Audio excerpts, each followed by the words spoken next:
In my previous life, Grandma Ruth brought home a small glass bottle she found buried in the junkyard out back. It had a faded, foreign label warning that it was radioactive and deadly to touch. But Grandma's eyes sparkled with greed. "If it glows," she said, "it's gotta be worth something." I told her, "We need to seal it up in concrete and hand it over to the government." She slapped me so hard my head spun. "Shut your damn mouth. I found it, it's mine." That night, I called the cops. When they showed up in hazmat suits, they packed the little bottle into a huge lead box and took it away. Grandma went ballistic. She thought she'd lost a fortune. Screaming with rage, she grabbed a pair of rusty scissors and cut out my tongue. Mom came home, took one look, and threw me into the old water tank in the yard. She slammed the lid shut. I screamed for 3 days and nights until my body shriveled and I died. Then, I opened my eyes. I was back in that same house, 2 days before Grandma found the bottle. Chapter 2.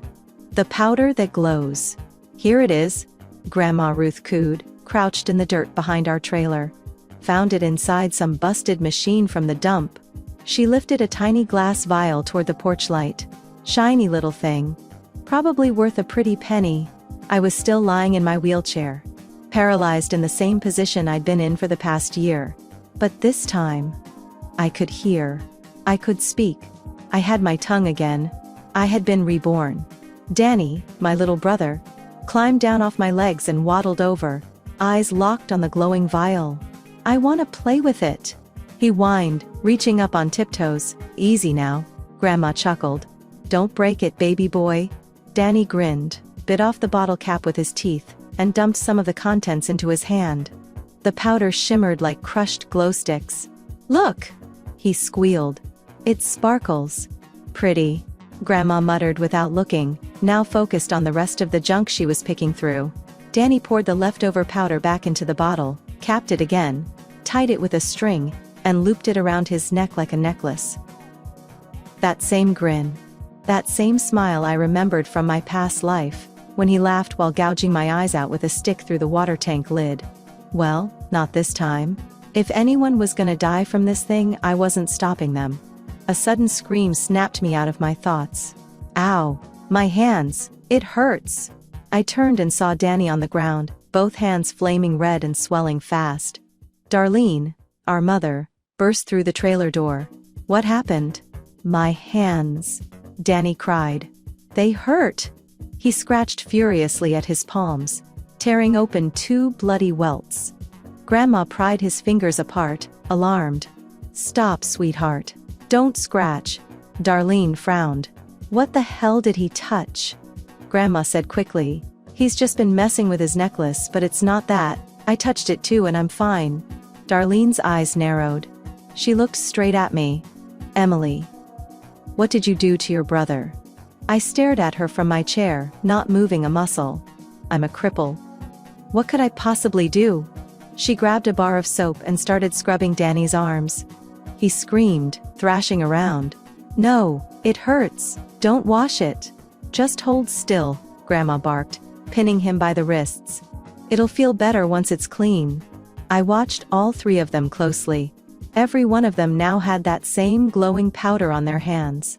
After the scrubbing, Darlene packed Danny's arms with fresh cobwebs from the corners of the trailer. "I'm tired," Danny muttered. "You just woke up," Darlene said, wiping her hands. "You look flushed." She placed her hand on his forehead and gasped.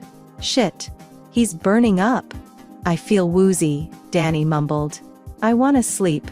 She carried him to the mattress, tucked him in with a blanket, hesitated, then added 2 more from the back room. "It'll sweat the fever out," she said gently. "But I'm hot," Danny whispered. "In this heat," I muttered under my breath. 3 blankets'll kill anybody." Still, she kissed his forehead. "Just rest, honey. You'll feel better soon." Then she and Grandma strapped on their shopping baskets and headed to town. By the time they returned, late morning, the trailer smelled like death. Darlene pulled back the blankets and screamed. Danny's little face was blistered with dozens of bubbles, his limbs swollen and speckled with more. He jolted awake. "Mama, it hurts. My whole body hurts." As he writhed, The blisters popped, leaking pus across the mattress. "Don't move!" Darlene cried. "You're covered in sores. Moving makes them burst." Danny sobbed. "Am I gonna die?" Grandma stormed over to me and slapped me across the face. "You're his sister. Why didn't you keep an eye on him?" "I can't see past the trash piles," I said calmly. "And I can't walk." She kicked me in the shin. Useless piece of garbage. She wasn't wrong. A year ago, Danny had climbed a tree, fell, and I had broken my back trying to catch him. Now I was stuck in this damn chair, completely paralyzed. Darlene staggered toward me with Danny in her arms. "Get out of the way. I'm putting him on your lap." Grandma blinked. "Why?" "To take him to the clinic. Carrying him like this is killing my back." She hesitated. "Fine. Might as well get some use out of her." She shoved Danny onto my legs, and we headed down the gravel road. Every bump sent jolts of pain through me, and through him. He screamed. His hands dug into my thighs, puncturing more blisters and leaving trails of pus behind. Darlene smacked me again. "Why the hell aren't you watching him?" "I told you. I can't move. And I can't see." She grabbed my ear and twisted it hard, dragging my head to face Danny. "Then watch." I gritted my teeth. "Fine. I'll watch." We reached the clinic. The old rural doctor, Dr. Clayton Hargrove, was so startled by Danny's condition, he fumbled for a surgical mask. I remembered him well. In my last life, Darlene had brought me to him dozens of times. He stabbed me with needles until I trembled in agony, claiming it would force me to move. I had begged for death. He refused. "You turn 18, and I'll marry you myself," he used to whisper, licking his lips. "You'll be my bride." Darlene hadn't hesitated. She saw the 8 grand dowry and shook on it. Now, back in the present, Hargrove's voice quivered. "He's real sick. I'll give him a fever shot and some antibiotics. If he doesn't get better tonight, you need to take him to the hospital." Danny wailed when the needle went in, blood and pus gushing down his arms. He clawed at my leg again, digging deep. I screamed. Darlene slapped me. "What are you yelling for? You're not the one getting the shot." I gasped. "He clawed me." "He's a kid. Kids don't hurt." Danny smirked at me. His eyes dried up. He grinned wide, and kept clawing. I passed out from the pain. Chapter 3. Blisters, Lies, and Blood. A scream jolted me awake. "Grandma Ruth's dead!" Darlene shrieked. I blinked and turned my head. There she was, Grandma, lying stiff as a board on the mattress, her face drained of color, lips blue, eyes sealed tight. She'd gone to bed that morning, mumbling about being tired. And now? Gone. Darlene grabbed her phone with shaking fingers and called my dad. "Rick, you need to come home." Her voice cracked with real fear. "It's your mother. She passed." "What happened?" Dad's voice crackled over speaker. "Darlene, what the hell happened?" "I don't know." She sobbed. "She was just sleeping." By the time Rick arrived, after catching a train, switching to a bus, and finally hitching a ride from a farmer, it was already dusk. But it was too late. Grandma Ruth was already rotting. And I don't mean a little. Her body had liquefied. Inside the coffin, her flesh melted into a stew of meat and pus. Blood pooled under her head. The stench was unbearable. Rick stared in horror. "Darlene, how long's she been dead?" "This morning." Darlene insisted, panicked. "I swear, Rick. I don't know why she's like this." "You can ask Emily," she added quickly, pointing at me. Rick turned to me. "That true?" I nodded. "It's from the radiation. It makes people rot fast." Rick scratched his head. "What the hell you talking about? Radiation? What even is that?" "Just answer the question," he said. "Was she alive this morning?" "Yes." He looked away, clearly disturbed. His eyes caught on my arm, where Danny had clawed me. Several shiny, watery blisters had begun to form, like translucent pearls. Darlene's face went pale. "Shit," she whispered. "Shit, shit, shit." She rushed into the back room. A few seconds later, she and Rick emerged, carrying Danny. His entire body was a horror show. The skin on his arms and legs had peeled away in chunks. His face oozed red and yellow. A trail of black pus dripped from his neck onto the bedsheets they'd wrapped him in. "Mama?" he rasped. "It hurts." My eyes widened. "What happened?" Darlene didn't answer. Her face was stone. Without a word, she turned the wheelchair and shoved Danny onto my lap again. Rick hesitated. "Wait. Are you sure that's safe? What if it's contagious?" Darlene snapped. "She's already been exposed. And she's in a damn wheelchair, Rick. I can't carry him all the way to the county hospital." Danny moaned, his voice hoarse. "It hurts, Mama." Rick sighed. "Sorry, Emily. I'm sorry. I said nothing. Just let them pile him on top of me." We arrived at the county hospital. 7 doctors surrounded us instantly, recoiling at the smell and sight. "Jesus Christ," one muttered. "Was this a burn injury?" "No," I said. "It's radiation poisoning." A nurse looked at me startled. "What?" I said, "It's from radiation. Look at the necklace around his neck." Danny was transferred to a stretcher. As he was wheeled away, the glowing vial around his neck slipped beneath his shirt, mostly hidden except for the string. The nurse looked again, then turned back to the doctors. Meanwhile, Rick and Darlene fell to their knees, grabbing the doctor's legs, wailing like animals. "Please, save our boy. He's our only son." The doctor tried to walk, but tripped. A nurse caught him, gently helping my parents to their feet. "Please stand back," she said. "We're doing everything we can." A new doctor stepped forward, gloved and focused. He examined Danny's body, wincing at the state of it. "Mama, it hurts." Danny whimpered again, barely conscious. "Anesthesia. Now." The nurse injected the sedative. Danny fell silent. The doctor turned grim. "We can't save the skin. It's all gone." Rick panicked. "You have to save it. He can't be without skin." "It's not a matter of saving it," the doctor said flatly. "There's nothing left to save." Darlene pointed at me. "She's got skin. Take it from her." Rick's eyes bulged. "Darlene. Are you crazy? She's our daughter. He's our son." She shot back. "And she's paralyzed. What does she even need skin for?" The doctor interrupted. "If it's only for the face, that's around $10,000. Full body grafting would be over $100,000. "We've got insurance," Darlene shouted, already pulling out her phone. "You can't tell me this ain't covered." "I'm telling you," the doctor said calmly. "Cosmetic grafting isn't covered by insurance." "You saying this is cosmetic? My son is melting. You crooks." She hit record on her phone. "I'm exposing this damn hospital." The doctor's face darkened. "Ma'am. This is a radiation illness. Cosmetic or not, it's not reimbursable." Darlene's hand fell. Her face hardened. Rick turned to me. "It's okay. I've got a plan. I'll get the money." "What plan? Sell me off to that creep Hargrove for a bigger dowry?" Rick crouched in front of me and brushed the hair from my eyes.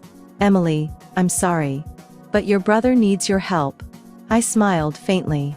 "That's not up to me. You'd need a match first." "We're siblings," Darlene shouted. "She's bound to be a match. But we don't have time to wait for results," the doctor said. Danny suddenly groaned, deep, wet, and guttural.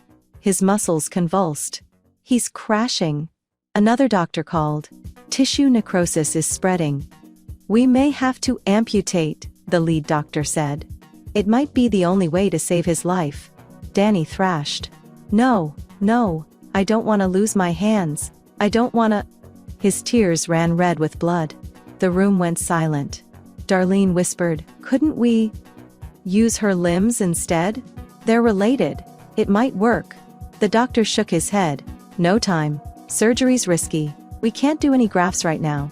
The only option is immediate amputation. Even that might not save him." Just then, the doctor glanced at Darlene's neck. "Wait. You've got blisters too. When did those start?" "What? I don't," she stammered. Another nurse examined me. "She's got lesions as well." The doctor checked Rick. "You're clean." "I just got back today," Rick said slowly. "Maybe I wasn't exposed." Danny's test results came back. wildly inconsistent across the board. "What's wrong with him?" Rick demanded. "What disease is this?" The doctor hesitated. "We think it's a novel infectious agent." Rick blinked. "Like chickenpox?" "No one said it was chickenpox," the doctor replied flatly. Silence. "I broke it. It's radiation sickness." The doctor looked sharply at me. "You said that before. And it fits the symptoms. But this is a rural county. There's no way he had access to a radiation source." I pointed. "It's around his neck." Rick grabbed the wheelchair. "We're leaving. We're transferring hospitals." "You can't." The nurse objected. "If this is infectious, you'll spread it." "My son's dying." Darlene screamed. "You gonna take the blame?" The nurse backed off. "Then at least let us drive you. We'll send an ambulance." "Fine." And with that, they bundled us all into the ambulance, me included, because Darlene was already planning where to harvest the skin from. Chapter 4, Flesh and Fallout. The moment we arrived at the state hospital, we were rushed through emergency triage and straight into the burn unit. Only this wasn't a burn. The hospital had already been alerted. Red tape sealed off the hallways. Security kept the area clear. Everyone we passed stared at Danny, oozing, twitching, wheeled in like a horror exhibit. Alongside his stretcher came a folder thick with lab results. I called out, "It's radiation sickness." A doctor skimmed the papers. "From the readings, it does resemble acute radiation syndrome." One of the nurses leaned in. "We considered that too, but they're from a trailer park in the sticks. They wouldn't have come into contact with anything high-tech." "They didn't," I said. "They found it." My grandma hoarded junk from the landfill. She picked up some kind of radioactive vial. The doctor's expression shifted. "Contact the CDC. We need radiation scanners here now." Rick started pacing, sweating through his shirt. "I don't understand half of what you people are saying. Just fix my boy. Can you save his hands or not?"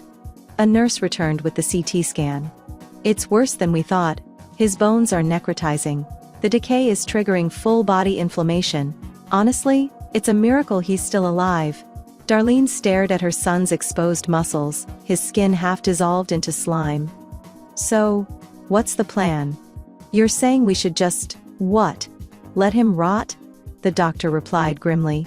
"Amputating all 4 limbs might give him a chance." Danny sobbed. "No, Mom. Please. I don't want to lose my hands." His voice cracked. His eyes streamed bloody tears. It looked less like a child in pain and more like a medieval curse. Only the sedatives kept him from screaming non-stop.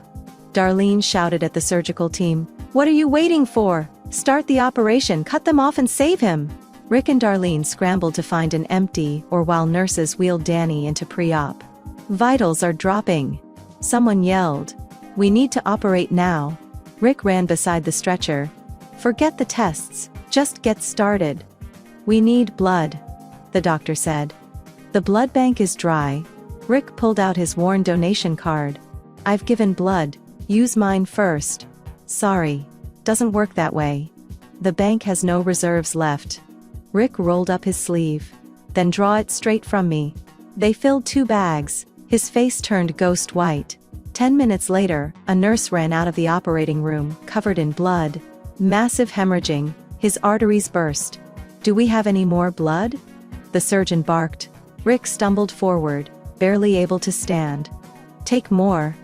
Take all you need." "You've already given too much," the nurse snapped. "You'll go into shock." Rick looked at Darlene. "You go." She backed away, hands up.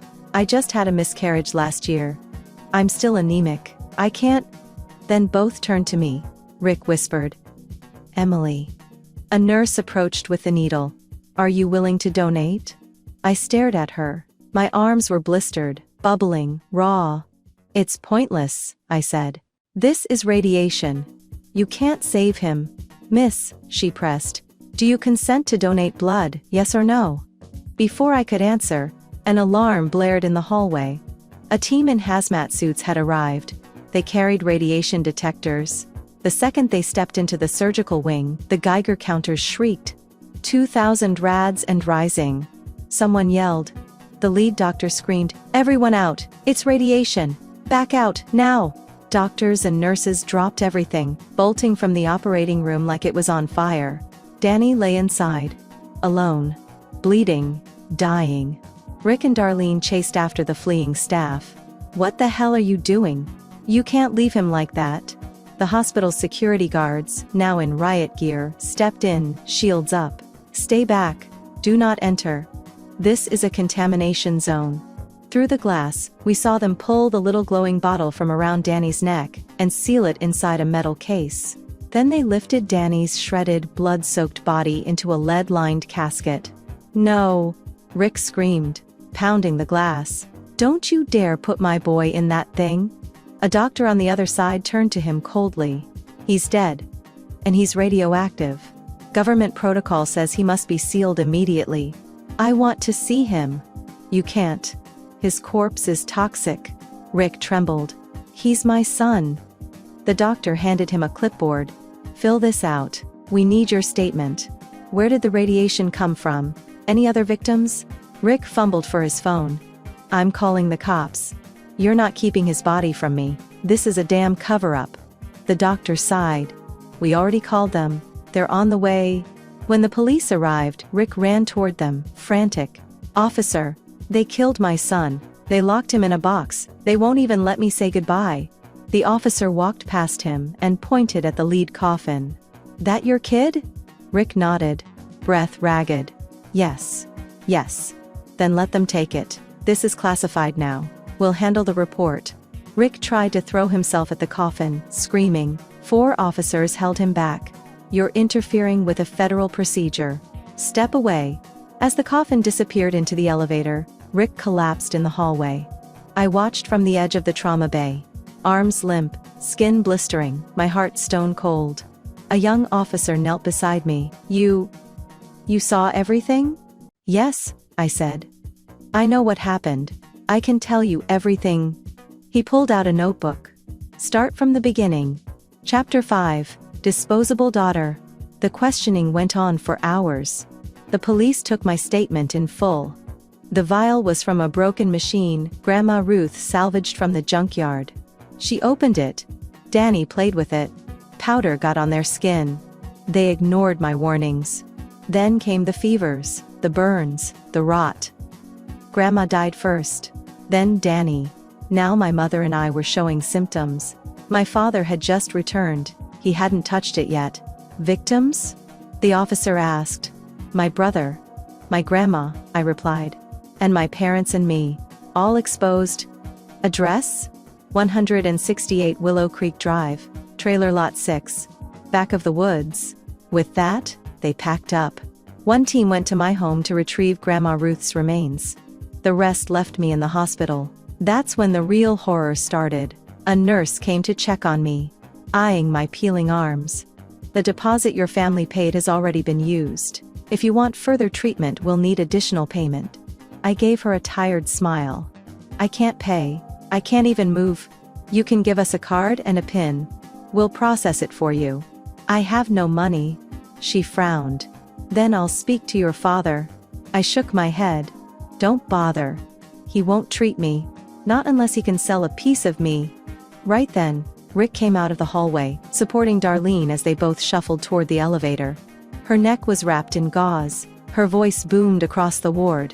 This hospital's a damn scam. All they want is our money. It's just a little rash, and they say I need 10 grand in treatment? Screw that. We'll rub some ash on it at home for free. A nurse tried to stop them. Ma'am, this isn't a normal ulcer. It's radioactive tissue decay. Move it. Rick barked, pushing her aside. We know your tricks. You throw out big words and expect us to cough up cash. Then at least sign the liability release. She pleaded.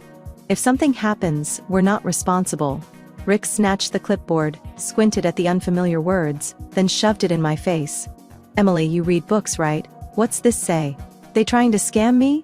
It just says, they're not responsible if mom dies. He stared at it. And I don't have to pay?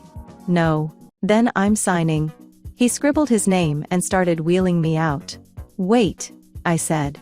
Don't take me home. Rick stopped. What? I don't want to go back. Let me stay here.